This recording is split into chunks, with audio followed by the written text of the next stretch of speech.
నమస్కారం. టీవీ7 daily market updates కు స్వాగతం.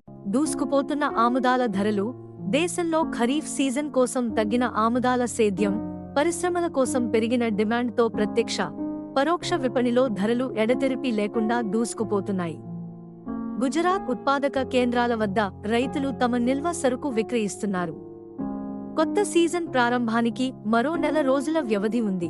గుజరాత్ ఉత్పాదక కేంద్రాల వద్ద ప్రతిరోజు 20 నుండి 22,000 బస్తాల ఆముదాలు రాబడిపై 6,200 నుండి 6,400, మీడియం 5,800 నుండి 6,000, ఆంధ్రప్రదేశ్లోని ఆదోనిలో 2,500 నుండి 3,000 బస్తాల రాకపై 5,700 నుండి 6,000, ఎమ్మిగనూరులో 1,000 నుండి 1,500 బస్తాలు, కర్నూలులో 4 నుండి 5,000 బస్తాల రాకపై 5,900 నుండి 5,950, గిద్దలూరులో వారంలో 3 నుండి 4 వాహనాల సరుకు అమ్మకంపై 5,800 నుండి 5,900, వినుకొండలో 2 నుండి 3 వాహనాలు 5,700 నుండి 5,800, అనంతపురం జిల్లా యాడికి, తాడిపత్రి ప్రాంతాలలో 2 నుండి 3 వాహనాల సరుకు రాబడిపై 5,900 నుండి 6,000 ప్రతి క్వింటాలు ధరతో వ్యాపారమైంది.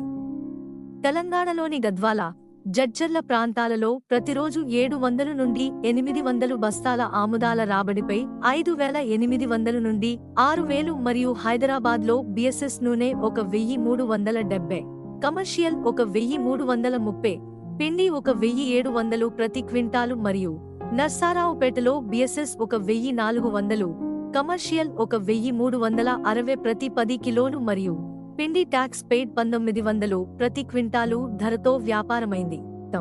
ఇలాంటి మరిన్ని అప్డేట్స్ కోసం వాచ్ చేస్తూనే ఉండండి టీవీ7.